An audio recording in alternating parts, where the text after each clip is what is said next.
Y ahora ya para culminar el evento del día de hoy, vamos a tener una intervención y proyección a cargo de Pablo Díaz, arqueólogo de la Universidad Nacional Mayor de San Marcos, investigador del periodo formativo inicial en el Norte Chico y creador de la iniciativa Quebecla para la difusión audiovisual de las tradiciones culturales andinas, quien va a presentar con su título Insertando el manuscrito de Huarachirí en la cultura popular, una experiencia de comunicación audiovisual independiente. Bien, un gusto, Pablo. Gracias a todos ustedes, un saludo para todos, felicitaciones por sus intervenciones y gracias por la invitación, más que nada por la oportunidad de presentar el trabajo que he estado realizando, que más que explicarlo creo que le haría justicia presentándolo para todos ustedes, para los que están presentes. He preparado un pequeño clip que creo que ya lo debes tener listo para poder presentarlo. Sí. Sí, ahorita ya... Lo voy a... Sí, un momento. Es un poco más o menos el trabajo que he estado realizando para plasmar todas estas historias y traerlos a un nuevo público. Acá lo presento. Adelante, Aida. La Europa del siglo XVI ya tenía ciertas cosas claras. La Luna, el Sol y todos los 5 planetas giraban alrededor de la Tierra, que fue creada en 6 días hace aproximadamente 6.000 años, y poblada por los descendientes de Noé luego de un gran diluvio. Las ideas de Copérnico aún estaban lejos de ser cultura general, y faltaban como 300 años para que llegue Darwin. Y aunque el mismo descubrimiento de América fue un catalizador para el progreso del pensamiento naturalista, la mayoría de los que vinieron a América fueron gente más simple. Católicos. Por esto, cuando encontraban alguna historia con eventos similares a la explicación cristiana del mundo, esta era recibida con, ¿cómo decirlo?, menos hostilidad. Bueno, lo que importa es que en el manuscrito encontramos 2 historias que más o menos cumplen con estos requisitos. Son el tercer y cuarto capítulo, que cuentan la historia de los hombres más antiguos. La historia del tercer capítulo empieza con el fin del mundo. Bueno, 5 días antes del fin del mundo. Todos los animales presentían que el mar estaba a punto de desbordarse, así que empezaron a migrar a las alturas. El héroe de esta historia es la llama, que también es consciente de la inminente destrucción, pero solamente puede ir donde la lleva su dueño. Como estaba triste y no comía, a pesar de que la habían llevado a un lugar con buen pasto, su dueño le lanza una coronta de choclo y le grita: ¡Come, perro! Hay tanta hierba aquí donde te he puesto a pastar. Y ya sea por el golpe o por el insulto, algo se activó en la llama y de pronto empieza a hablar como persona. Oye, imbécil, ¿no tienes juicio? En 5 días el mar va a desbordarse y el mundo se va a acabar. Pero, ¿qué va a hacer de nosotros? ¿A dónde vamos para salvarnos? Nos vamos al Cerro Huilcacoto. Empaca comida para 5 días y me llevas cargado. ¿Cargado? Ya dije. Bueno, ya. En el cerro ya estaban todos los animales, y apenas llegaron la llama con su dueño, el mar se desbordó cubriendo todos los cerros, dejando solo la punta del Huilcacoto a la vista. Estuvieron todos tan apretados que el zorro se mojó la punta de la cola, y por eso la tiene negra. Después de 5 días, y con toda la humanidad muerta, las aguas vuelven a bajar y todos los animales vuelven a poblar la tierra, incluido el dueño de la llama, de quien aparentemente descendemos todos. La historia del cuarto capítulo empieza con la muerte del sol. Durante 5 días hubo completa oscuridad, y las piedras empezaron a moverse solas, chocando unas con otras. Incluso los batanes y morteros cobraron vida para comerse a las personas. Y las llamas también empezaron a perseguir a los hombres por algún motivo. Vale la pena mencionar que la rebelión de los animales y los objetos es un tema que aparece también en la iconografía mochica, que para las épocas del manuscrito ya tiene más de 1000 años de antigüedad, más del doble de tiempo que separa el manuscrito de nosotros. Lamentablemente, estos son todos los detalles que cuenta el manuscrito sobre estas 2 historias. Esos extirpadores, ¿qué les costaba seguir preguntando? Casi parece que querían que todo esto se pierda para siempre. Pero bueno, aunque el manuscrito ya no da más detalles, en ambos casos sí menciona que para los cristianos los eventos de estos capítulos podrían referirse al diluvio universal y a la oscuridad que siguió la muerte de Jesús, respectivamente. Y curiosamente también menciona la reacción de los nativos interrogados cuando les presentaban esta posibilidad. Y en resumen se podría decir que su respuesta fue... Sí, creo que eso lo resume bien todo. Bien, gracias por haberme permitido compartir este pequeño trabajo con ustedes. Voy a realizar ahorita una pequeña presentación porque me pidieron hablar un poco sobre el proceso creativo y cómo más o menos surgió la idea. ¿Pueden ver la pantalla compartida? Sí, excelente. Perfecto. Bien, bueno, esos fueron los capítulos 3 y 4 del manuscrito, que más o menos los he transformado en narraciones y análisis audiovisuales, y que publico en mi canal de YouTube. Ya he hecho el análisis de los 8 primeros capítulos hasta el enfrentamiento de Paracaca con Guayayo. Y bueno, si es que han disfrutado del video, los invito también a verlos. Y principalmente ahora, quería hablar un poco de la experiencia, de haber llevado los manuscritos a este formato audiovisual, ¿no? Sobre todo de forma independiente. Voy a hablar principalmente de 3 puntos. Cómo surgió la idea, el proceso creativo y la recepción que ha tenido el trabajo. Sobre cómo surgió la idea, voy a hablar un poco sobre mi experiencia personal.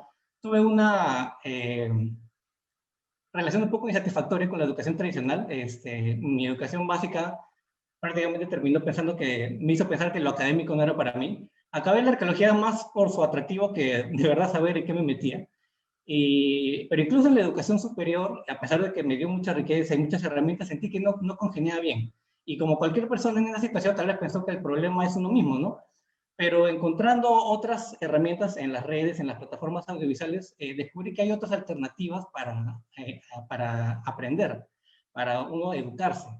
Claro, que puede ser peligroso porque te puede absorber, te puede hacer procrastinar bastante por la banalidad que abunda en las plataformas, pero si buscas correctamente, a veces sí puedes encontrar esa explicación que congenia con tu capacidad específica de entender o analizar un problema. Y para mí fue como que un engranaje final. Me ayudó para integrar toda la información que tenía de mi formación y entender mis propias capacidades de análisis. Entonces, de ahí fue que surge la idea, que se vuelve mi objetivo, de ayudar a replicar esta sensación de descubrimiento y entendimiento en otras personas, sobre todo a los que les fallan de repente los métodos tradicionales de educación, de estudios, ¿no? Pero que igual quieren aprender, porque al final creo que todos lo que queremos es aprender.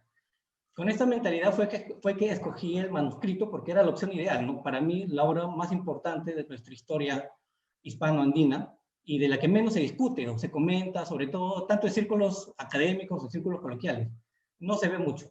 Entonces, de alguna manera, esta situación hace que tenga un gran potencial de impacto, ¿no? Porque presenta mitos de los que no se conoce mucho. De sus personajes, como Paracaca, Condirae, sí se conocen. Sus mitos, no tanto. El contexto histórico del manuscrito, aún menos, se discute.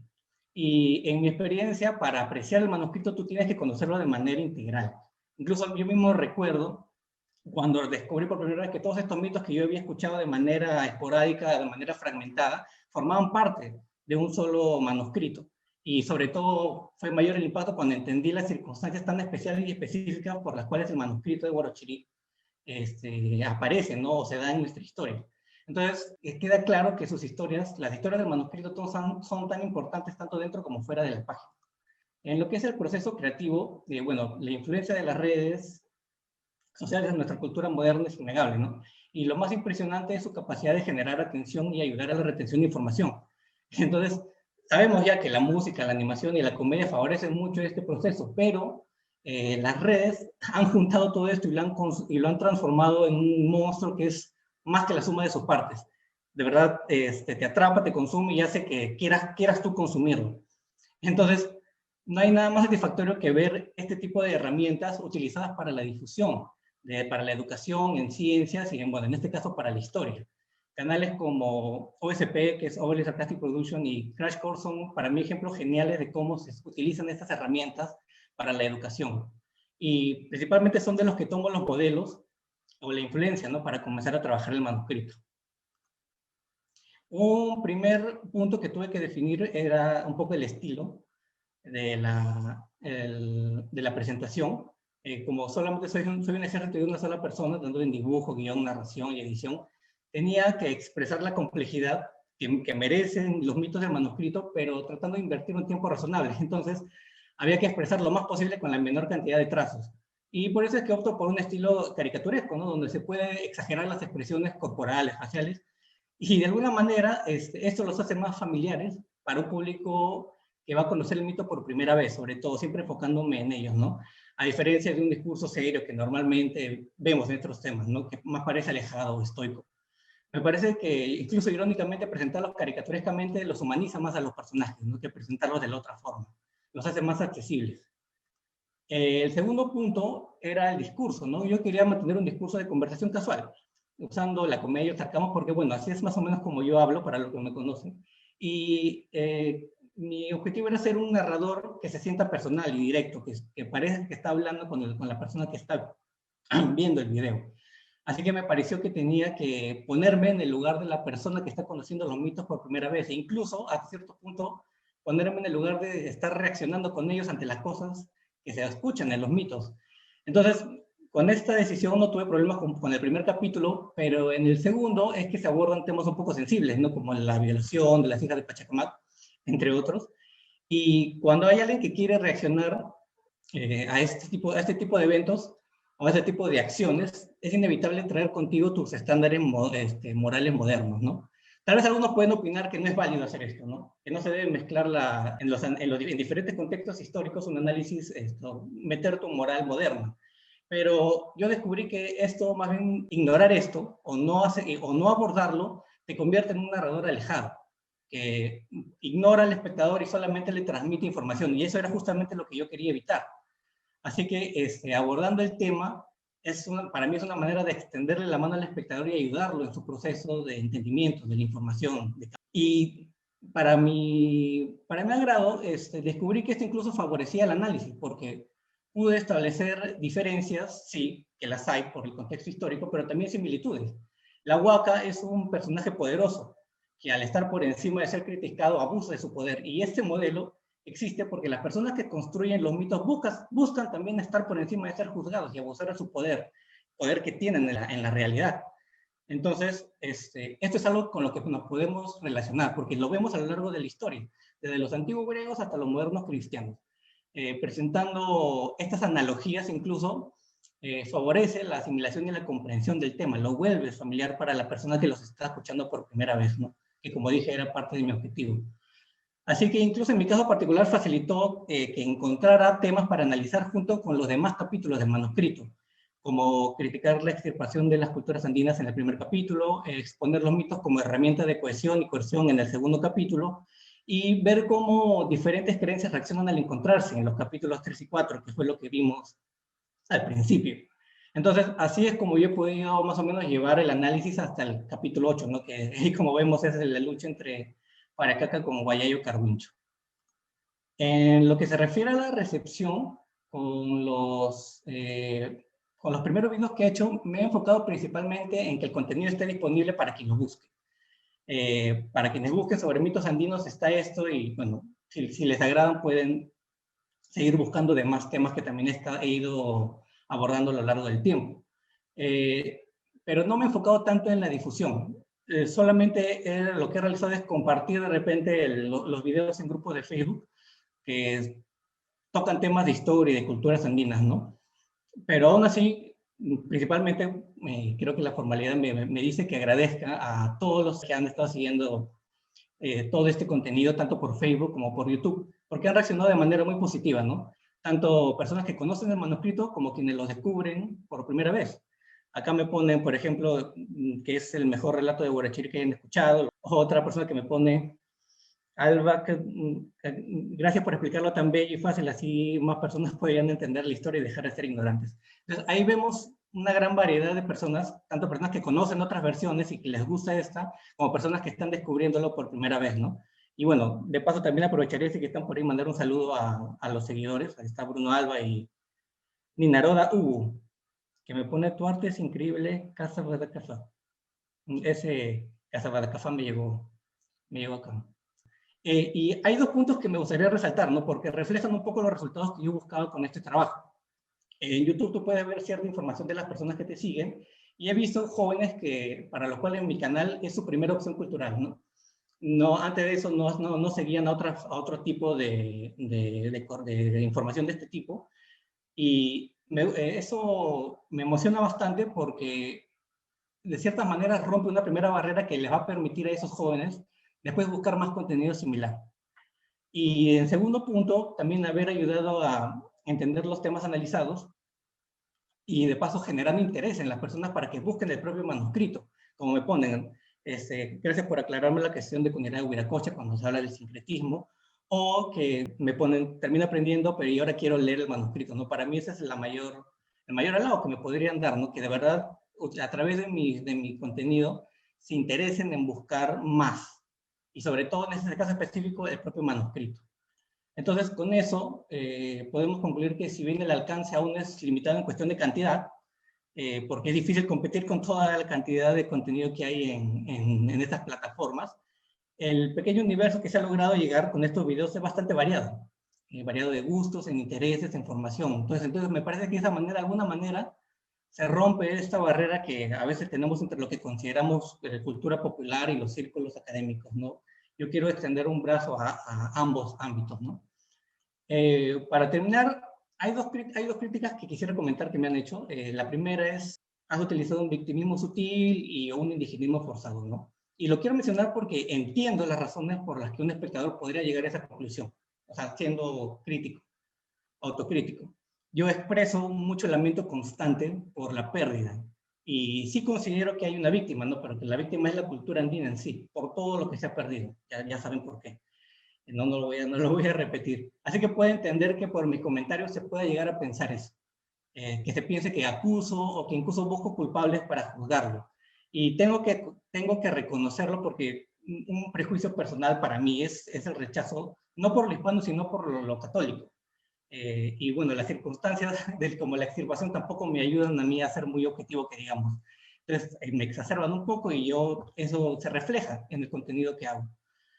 Pero claro, también tenemos el hecho de que las tendencias de comunicación ahora en las redes es de que todos extremismos, ¿no? O eres hispanista o eres indigenista. Y esto lamentablemente afecta sobre todo a la historia, ¿no? Porque si bien la interpretación histórica es una herramienta para buscar llevar la investigación hacia hacia buscar nuevos elementos, buscar nuevas realidades, y tener que comprobarlas, la gente ahora usa la interpretación histórica simplemente para decir, estas personas yo estoy de acuerdo, con estos personajes históricos me parece que son los buenos y estos otros personajes me parece que son los malos. Entonces, esa es una herramienta, es una manera nociva de utilizar esas herramientas. Pero dándome cuenta de que de repente hay gente que está viendo mi contenido y asumiendo que yo estoy tratando de tomar una posición, me ayuda a ser cada vez más cuidadoso y tratar de ser más objetivo, ¿no? No nunca completamente objetivo, sino simplemente un poco más objetivo. Con lo de indigenismo forzado, solo podría comentar que, bueno, nuestra cultura es abrumadoramente hispana, ¿no? Y bueno, obviamente eso es lo práctico, ¿no? En esta época moderna. Pero no nos vendría mal tener más elementos andinos presentes, ¿no? Y de alguna manera eso es algo a lo que también yo quiero aportar, de que nuestra conciencia colectiva y que en nuestro conocimiento o conversaciones populares estén más insertos estos temas, los temas del manuscrito y muchos otros temas que merecen estar presentes, ¿no? Y bueno, pues si hay que esforzarlos un poco, bueno, dígame con Iraya por esa parte, ¿no? Muchas gracias. Esa era toda mi intervención. Muchas gracias, Pablo. No sé si te puedes quedar. Claro, estoy. Muy interesante tu presentación y todo el trabajo que haces. Muchas gracias también por estar aquí en este evento con Hans y con Diana. Vamos a hacer algunas preguntas para que tú nos puedas explicar más sobre tu trabajo. Sí, a mí me parece... Hola. Gracias por la oportunidad. Y bueno, gracias. Más bien, sí, muchas gracias. Quería saber si tú también conocías otros artistas que también, tal vez basados en el manuscrito de Huarochirí, también hacen, bueno, no he visto audiovisual, pero sí he visto más gráficas, ¿no? Gráficas, dibujos, a partir del manuscrito de Huarochirí, como hay uno de Miguel Ded, ¿no? Que también hacen cómic. Hay un cómic del manuscrito de Huarochirí que entonces, lo he buscado, pero no lo he podido encontrar. He visto pequeños fragmentos, sobre todo de cómo representan visualmente a las huacas y sus interacciones. Muy fiel a lo que conocemos de repente cuando pensamos en Huiracocha, como lo vemos en la portada del Sol. Casi es una representación al detalle. Un trabajo que me gustó mucho también, pero lamentablemente no pude encontrarlo por completo. Entonces, al trabajar mi propio contenido, no te podría decir que utilicé directamente a ellos como referencia. Lo que hice fue simplemente tomar el modelo de que observamos normalmente en las redes sociales, ¿no? de esta conversación coloquial con fondo ilustrado, y insertar al manuscrito de Huarochirí ahí, ¿no? En base a mi lectura directa del manuscrito, no observando otras versiones, a otras adaptaciones, sino leyendo directamente la fuente del manuscrito y viendo cómo podía eso trasladarlo a la Ya, es plataforma. toda una chamba, sí, sí, sí. Gracias, gracias. Sí, sí, quería saber, sí, sí, las referencias también que podías tener. Bueno, creo que, no sé si Hans o Aida tienen una pregunta.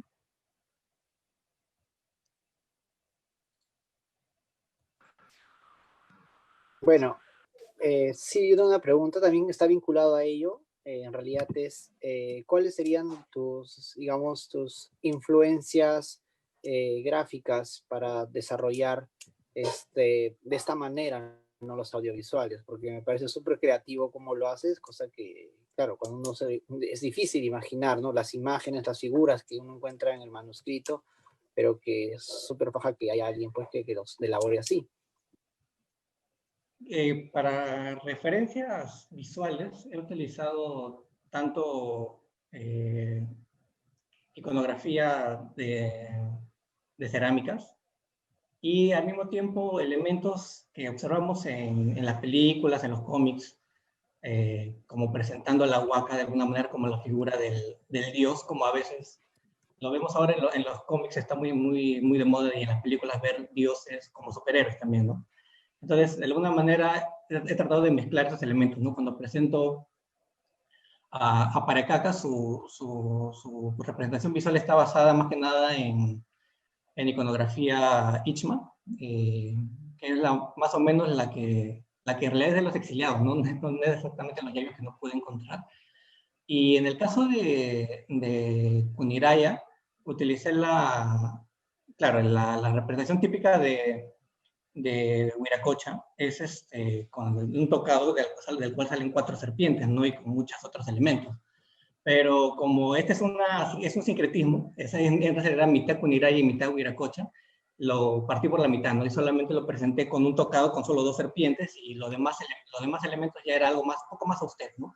Una simple túnica, pero en la cual el dios está formado no por piel común, sino una piel brillante, una piel dorada, ¿no? Entonces, trataba también de ser lo más minimalista posible, porque como dije, necesitaba ser efectivo a la hora de realizar toda esta narración. Si creaba un personaje muy elaborado, hacer secuencias habría tomado mucho tiempo, mucho trabajo, y yo quería tratar de ser un poco más eficiente en ese sentido.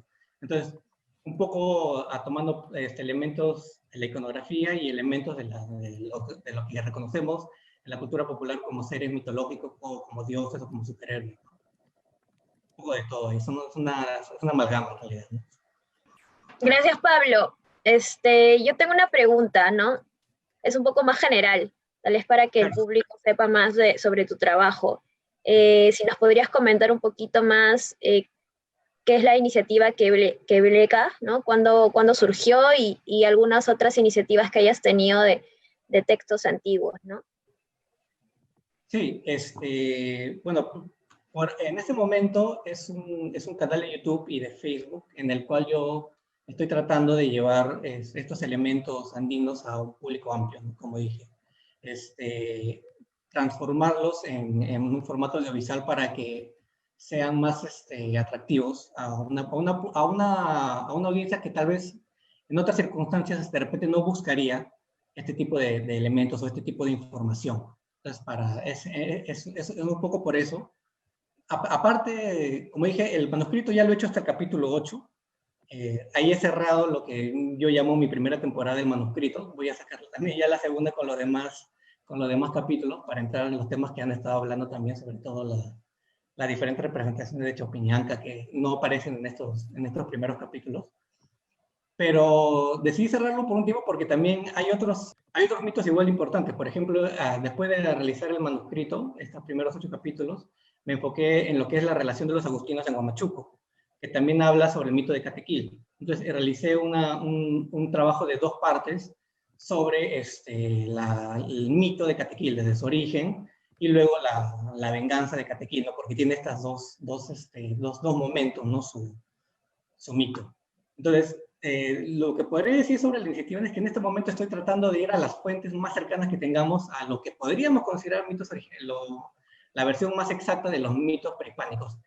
Ya sé que decir eso incluso puede parecer un poco imposible, porque obviamente todos han pasado tanto, ya sea por la conversión al quechua, luego a lo escrito, luego al español, luego a la crónica, ha pasado por demasiadas manos, pero por ahora me estoy tratando de enfocar en lo que podríamos considerar las fuentes más directas, ¿no? Y el manuscrito de Huarochirí es definitivamente la más importante de esas, ¿no? Por ahí tenemos, como dije, la relación de los agustinos. Luego voy a continuar más o menos con el mito de Bichama.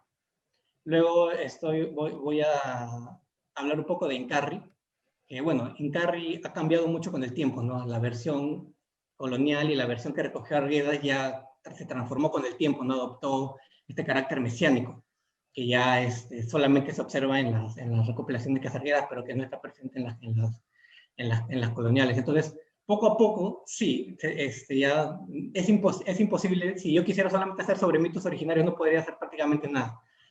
Como mencionaba, ¿no? En parte, hablar de los mitos andinos es utilizar la imaginación y para llenar los vacíos, porque sí, se han perdido muchas cosas que ya no se van a recuperar de otra manera, pero eso no quiere decir que debamos simplemente decir que ya, entonces, como ya no se puede recuperar, no hagamos nada. Tenemos que seguir intentando, bueno, al menos por mi parte, lo que yo quiero es que estos elementos entren en mayor vigencia y en mayor presencia para las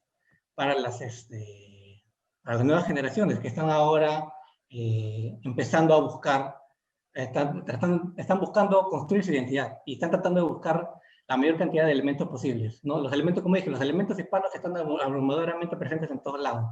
Falta más presencia de los elementos andinos. Entonces, en eso es lo que me estoy enfocando y eso es lo que más o menos resumiría lo que es mi iniciativa personal del canal Quebec Clan. Gracias. No sé si Hans o Diana tienen preguntas finales. No, bueno, yo quería decirte que me encanta cómo usas el humor en este proyecto audiovisual, ¿no? En los videos que haces sobre el manuscrito de Huarochirí. Gracias. Sí, es una labor bastante ardua y a todas las personas hacer el guión. Quiero mandar un saludo y un agradecimiento a todas las personas, a los seguidores que me han apoyado constantemente, ¿no? Como dije, la cantidad no es mucha, pero es mucha diversidad y que me han estado constantemente diciendo lo mucho que disfrutan, lo mucho que aprenden con este contenido. Entonces, para mí es, primero que nada, un gran saludo para ellos. Sí. Gracias. No, a ustedes por la invitación, gracias. Muchas gracias. Súper genial, Pablo, tu chamba, una chambaza muy buena y digna de seguir. Sí. Gracias. No, y gracias por la invitación a ustedes, de verdad un saludo y suerte también a ustedes en sus proyectos. Sí, gracias por haber participado y por también mostrar este importante material que estás haciendo, ¿no? Tratar de revalorizar, ¿no? Como tú mencionas, a través de la imaginación y de esas nuevas técnicas que tú estás proponiendo, el manuscrito de Huarochirí.